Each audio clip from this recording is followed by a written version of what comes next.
Ba hay là ba gắn vô cái mũ con á. Chị được ạ. Không? Cái video nó đã xảy với con bò bẫy luôn á. Nó xảy bò bẫy luôn à? Gắn cái máy phim đầu trên nón nè.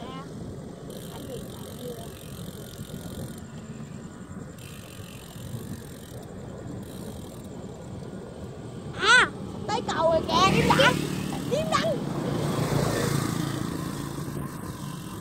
Điếm đắng.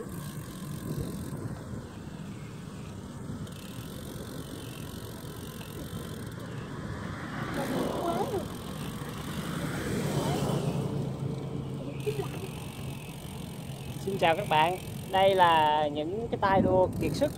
Hôm nay chúng ta sẽ thử sức của cái tay đua leo núi, leo dốc cầu này, sẽ xem anh ta có thực hiện được cái nhiệm vụ là leo lên dốc cầu. Và giải thưởng là 100.000. Và giải thưởng cho cái dốc cầu này là 100.000. Và bây giờ chúng ta sẽ chờ đợi xem coi anh có thể leo được lên dốc cầu với một cái chướng ngại vật ở ngồi phía sau hay không. Đây ba ơi ba có thể cho con 100.000 cũng được. Và phía trước của chúng ta là một cái dốc cầu. Cái dốc cầu thì cũng tương đối hơi là cao.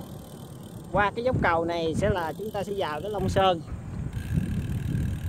Đây chúng tôi đang chuẩn bị tiến vào dốc cầu. Và bây giờ là chúng ta sẽ xem cái người sẽ leo cái dốc cầu này sẽ có ý kiến như thế nào. Nếu các bạn thấy cái video này ấn tượng thì các bạn hãy like cho mình và subscribe và để cho cái nút vàng bảo vệ với mình nhé. Mình bao giờ một chương trình mình vàng luôn đó. Mình im đi chú bạn đăng lên nhé. Mình là đang lần đầu tiên leo lên dốc cầu này, thằng em mình đó, bởi vì cái tựa đề là leo cầu và nó theo em của mình đi nữa, rất là mệt nhưng anh rất là cố gắng. Nhưng từ khoảng đường nhà mình là tới dốc cầu này là khoảng 7 cây số. Thì cái này rất là mệt luôn. Mà anh nếu các bạn đã thử lên dốc cầu này á thì các bạn hãy comment cho mình nhé. Rồi tụi mình sắp tới rồi, sắp tiến tới cái cầu rồi. Mà các bạn ơi, các bạn thấy anh mình chưa? Bây giờ là dốc cầu đang ở phía trước để xem cái tay mình coi anh ấy có lên được cái dốc cầu này hay không. Để cắm xem nhé. Xuống số 1 đi. Số 1 đâu? Rồi. Anh ta đang trả hết số rồi và anh ta đang cố gắng leo lên dốc cầu này. Vòng quay của anh ta rất là đều. Anh ta đang cố gắng. Sao nó lại kêu cộc cạch vậy? Thôi chả biết nó chắc xe này nó bị dính rồi gì thôi. Rồi được rồi, lên đi. Cố gắng lên. Anh ta đã lên được 1/3 dốc cầu. Và vòng quay của anh ta còn quay rất là tốt. Chưa có dấu hiệu gì là mệt mỏi và anh ta đang tăng tốc.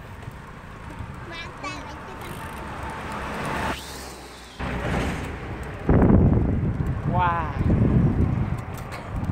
Có vẻ hôm nay anh ta sẽ nhận được giải thưởng là 100.000 đồng. Cái này nó xem đây. Mấy ngày nay mình chỉ có chơi là Quay đều thôi, đừng có cố gắng quá, quay đều thôi. Anh ta đã lên được 1/2 dốc cầu rồi. Không biết đứng lên này.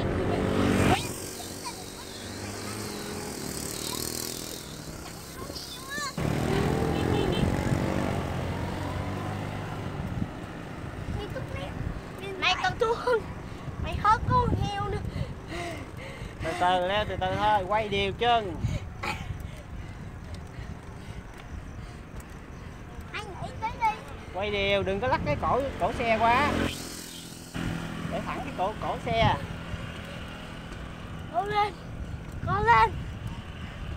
Mình nghĩ mình làm được. Mình nghĩ mình làm được. Như cái chỗ kia có máy bay. Nghĩ mình làm được. Anh nghĩ là mình làm được. Mình làm được. Anh ta đang cố gắng. Anh ta đã lên được hơn 2/3 dốc cầu. Và bây giờ là những mét cuối cùng của dốc cầu. Cố gắng từ từ lên thôi. Wow, khung cảnh trên dốc cầu này quá đẹp.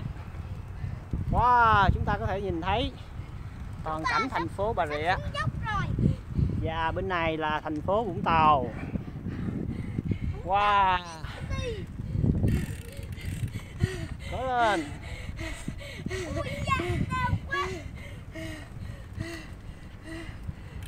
Xin thưa với các bạn, người mà quay cái clip này á thì cũng đang lên tiếng lên phía trên. Lên tới đỉnh cầu rồi.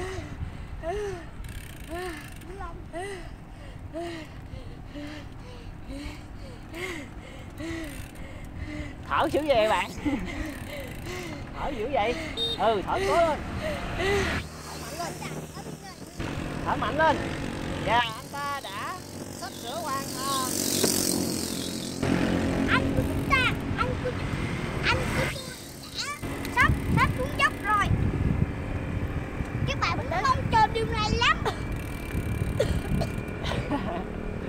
Wow. Cũng mong chờ điều này thì các bạn hãy like, share. Và cuối cùng thì anh ấy đã chiến thắng. Chúc mừng. Thắng lại. Chưa xuống dốc nữa. Thắng lại đi, tới rồi. Thắng lại. Wow. Anh có thể phát biểu cảm nghĩ của anh sau khi leo lên dốc cầu này như thế nào không? Mệt quá. Nó còn mệt hơn tôi nghĩ. Hả? Lúc trước tôi leo lên mà không có chở em tôi đi. Nhưng mà tôi không đi mệt là sao? Nhìn vào đấy rồi. Mà sao nhìn vào? Tôi thấy mệt quá. Tôi leo đi không có mệt tí nào hết. Bình thường leo không có mệt. Không mệt tí nào hết, nhưng sau rồi cả thằng ba đi thì tôi mới thấy cực kỳ mệt. Nhưng mà anh có cảm thấy vui khi mà anh leo lên đến đỉnh cầu và anh nhận được một cái giải thưởng là 100.000 đồng. Đúng rồi, tôi đã rất mà cố gắng và nỗ lực. Ba, cho con 100.000 nữa đi ba. Đây các bạn thấy không? Cuối cùng một thì một cây chạy hết ra ngoài rồi. Bây giờ mời em Bo phát giải phần thưởng cho anh Bin. Cho con nữa nha. Không, cái người mà chiến thắng thì chỉ có một người thôi. Chú từ từ cầm đưa tiền cho em phát đàng hoàng.